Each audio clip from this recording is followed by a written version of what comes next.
Welcome to the Essence of Health Tea Time Podcast. I am your host, Dr. Shayla Toombs-Withers.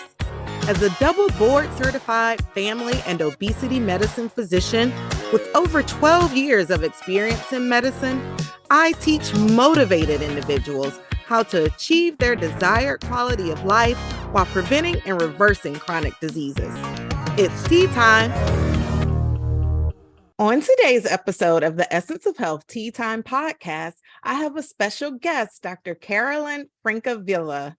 Dr. Francavilla is a board-certified physician in family medicine and a diplomate of the American Board of Obesity Medicine. She owns and operates Green Mountain Partners for Health in Colorado Weight Care in Denver, Colorado. Dr. Francavilla is a nationally recognized obesity expert and hosts the podcast, The Francavilla Show on Weight and Health. She serves on the Obesity Medicine Association Board of Trustees and was awarded the Dr. Vernon B. Asler Award for dedicated service and support of OMA in 2017. Dr. Francavilla is an assistant professor at Rocky Vista University and volunteer faculty at the University of Colorado School of Medicine. Dr. Francavilla is passionate about helping people lose weight to treat and prevent medical problems. She has learned that losing weight and keeping it off is complex and not a matter of willpower, but biology, and seeks to help others find healthy long-term solutions to their weight. Thank you so much for joining me on the podcast today, Dr. Francavilla. Thank you so much for having me. I'm so excited to be here. Yeah. All righty. So just tell us your story. What led you to pursue the field of obesity medicine? Yeah, so I always felt like a bit of an odd duck in medical school. All my classmates seemed really excited when they saw something really bad happen, a really bad medical problem. And all I could think throughout a lot of med school was like, how do I prevent this? I really wanted to prevent all the bad things from happening. And so one of the most common underlying things I saw was around nutrition and activity and weight. And I really felt like I could make the biggest impact by helping people with those lifestyle changes. And so it wasn't until I was partway through my family medicine residency, I discovered there was actually a whole field of people doing this. So I was thrilled to discover, at the time it was called bariatric medicine, now it's called obesity medicine, but so excited to find that there was a place where I could do this and I could focus on the underlying things, preventing diabetes, preventing heart disease, all the things that could be done before the problem happens. Right. Yeah. And I can certainly relate to that. So funny that our paths are so similar, both being, with board certified in family medicine and then picking up that obesity medicine specialty. And for similar reasons, it's just been profound just to see the specialty grow from what we once knew or didn't know even about obesity to where we are now and how we're able to make much more of an impact for our patients. And so with that even in mind, as a fellow obesity medicine specialist, one common misconception that I have found is that many people often think that we as obesity medicine specialists just tell everybody that they should all go on a diet and that we think everyone should just lose a lot of weight. So can you speak on how you typically address this misconception and how you feel about the condition of obesity since becoming an obesity medicine specialist? Yeah, absolutely. So I always tell people there's 5 components to what I do when I'm treating them with their weight. The first is looking for underlying causes, trying to figure out if there's a reason why that person is struggling, more than someone else. Nutrition, of course, is really important, but it's important to all of us. And if changing nutrition alone was enough, then I don't think, so many people would struggle with their weight. So we know it's not enough. Exercise also, I feel like, is pretty simple. We all should do more of it. It's good for all of our health. We will all live longer and better when we do it. And, when people have lost a lot of weight, exercise becomes even more important to keep it off. So I always tell people that at the first appointment, because like you said, everyone comes in thinking I'm just going to tell them to eat less and exercise more.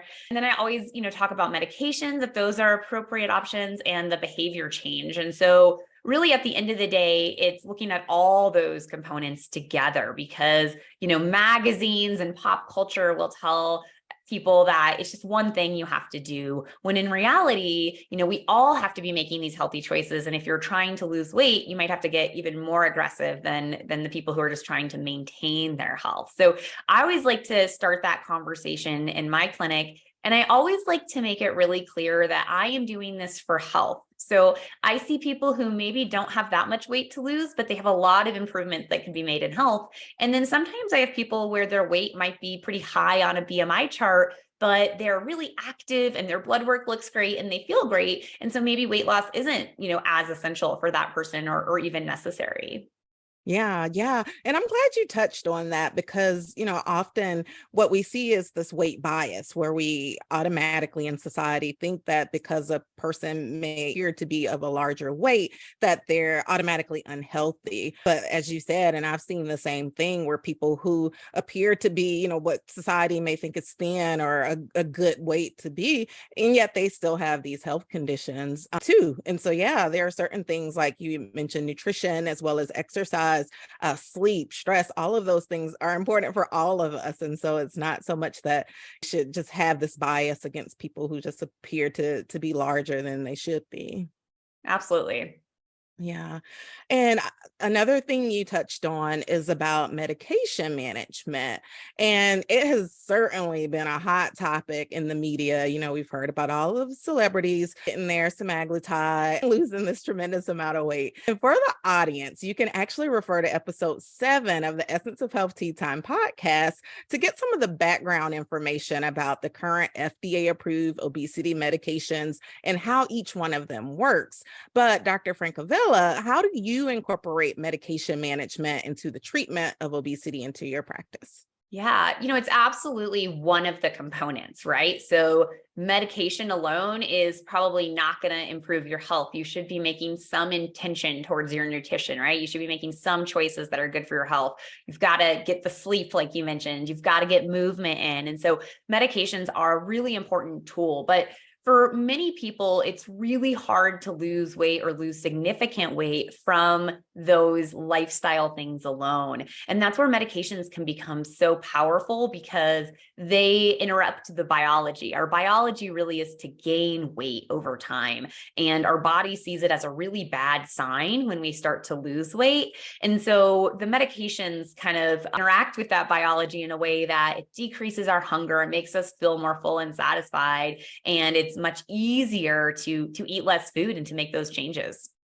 Right. Yeah, for sure. And then something else that happens for a lot of people, if they are able to lose that weight just with diet and exercise, but then there's that weight maintenance part of it too. Yes. Yeah, which can still be challenging. And yeah, how do you Yeah, typically I'll address often that? tell my patients, it's hard enough to lose weight, but it's even harder to keep it off, right? A lot of the things, the 30 days to flat abs or whatever you see on a magazine cover, those will work for 30 days, right? So you Right. may get some short-term results, but I always like to explain there's two things that happen to most people when they lose weight. The first is called metabolic adaptation, which is that you really start to burn less calories as you lose weight. And it's even more than we would expect. So there's this disproportionate, you start burning even less calories than we'd expect.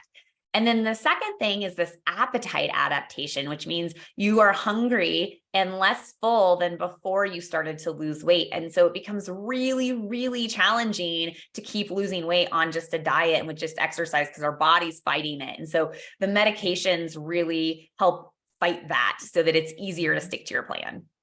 Right, right. Yeah. And I think that's really been one of the game changers, even just seeing amongst our physician colleagues, because a lot of even our just fellow colleagues didn't quite understand obesity. I think just with more of this type of science that's coming out, even getting more of them to understand that Ms. Johnson might can go on a diet and lose a few pounds, but her body is still, going to be working against her for those reasons that you mentioned. Yeah, I'm personally very excited that there's so much buzz around medications right now because it's been something I've been advocating for and educating physicians on for like 8 years now. And so to see like the whole world finally recognizing that these are tools, even if some of it is controversy around them, is I think really exciting that people now know these are options. Right, right. Yeah, and you touched on this subject a little bit, but another common misconception about the condition of obesity is that this is a health condition of willpower. And so for many people, they think that for individuals with obesity, it's just as easy as exercising more, eating less, that whole calories in, calories out phenomenon that we learned way back when for these individuals to get to an optimal BMI range. But can you share with us just a little bit more in depth about the physiological changes and why this just may not be true?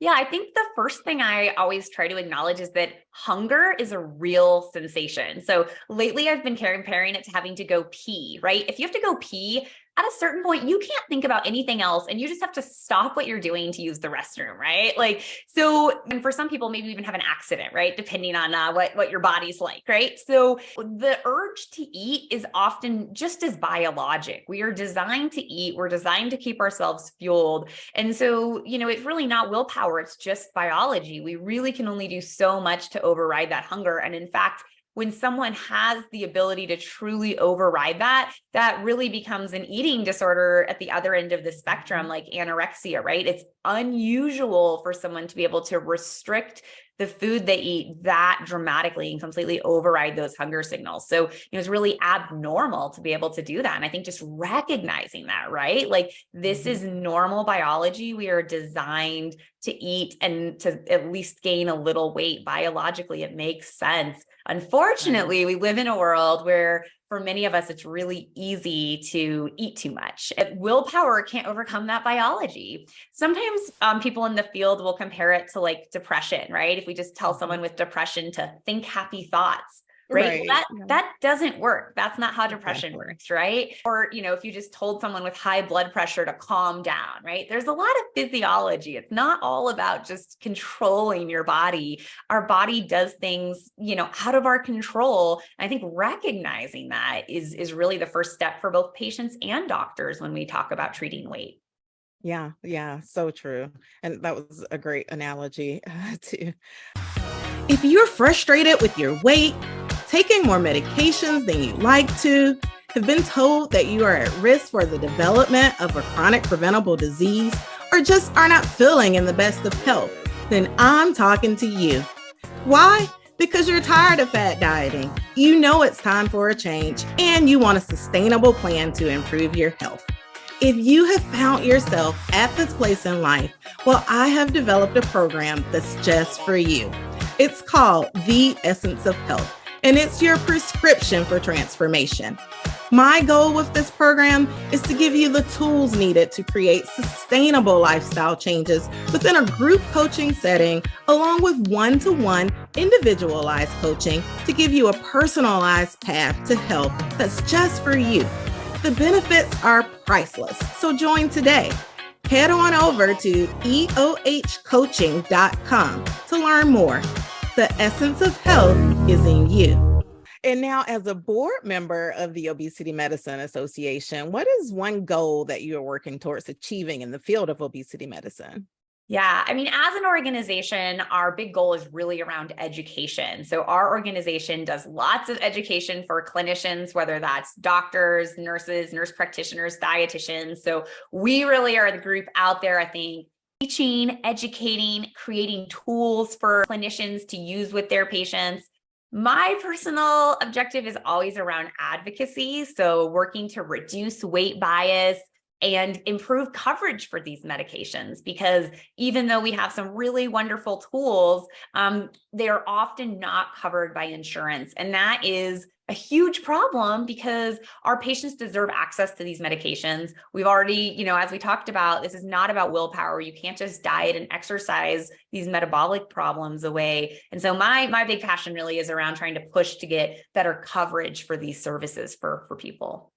Yeah, that's awesome and good for you because it definitely is a need. And it is. It's unfortunate, that these medications, because they are new, they are thousands of dollars right now. And then a lot of the insurance companies aren't wanting to cover them. And unless you meet a diabetes diagnosis under a lot of them, it's getting harder and harder for coverage. Now, I have seen within the internet folks who are frequenting compounding pharmacies for some of the newer meds. What are your thoughts on that?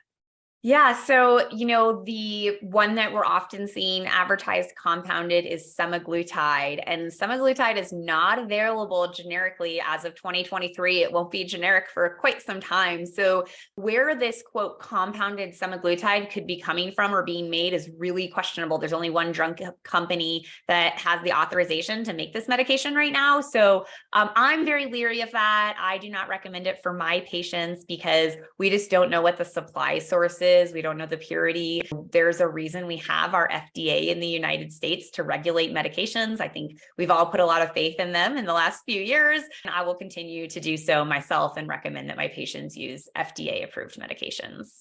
Yeah, exactly. I'm on the same page there. You never really know what you may be getting. It's kind of similar to supplements when people just, like to take a lot of these supplements and they say, well, it's a herb or a vitamin and it's over the counter, so it must be safe. But that's definitely not true.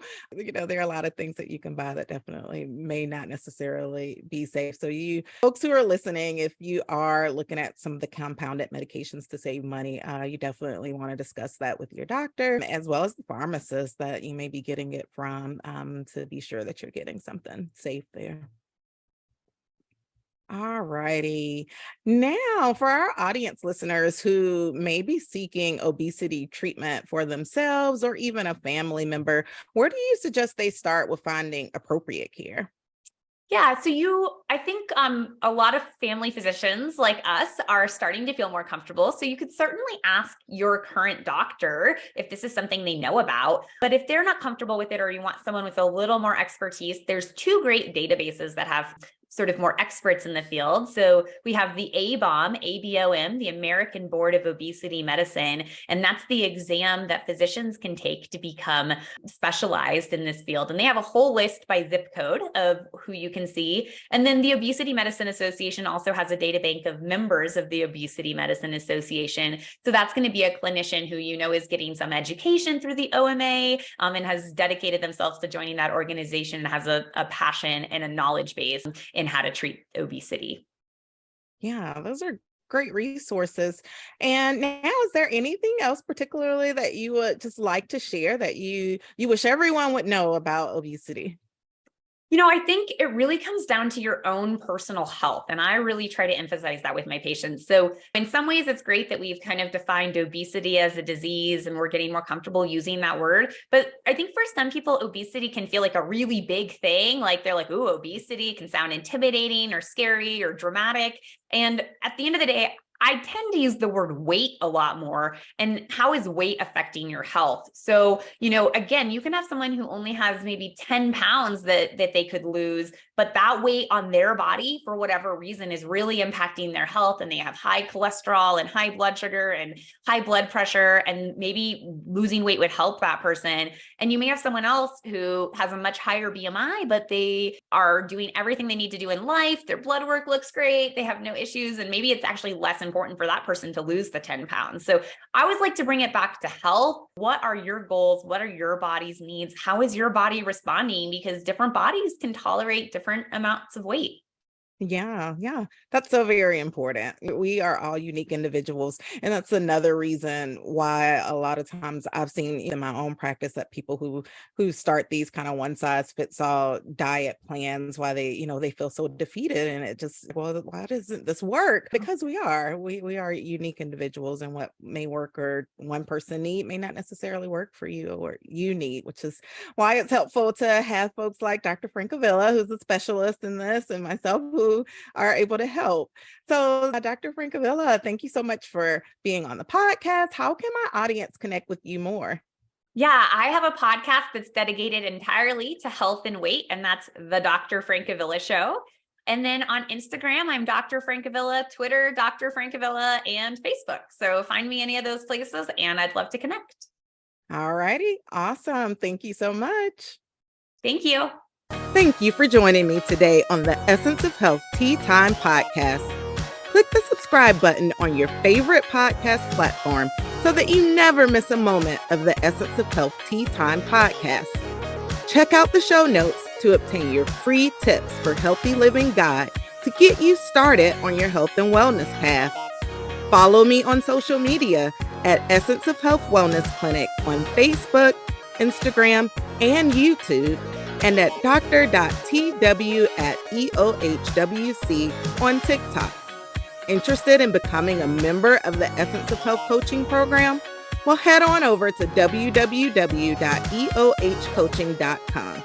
The essence of health is in you.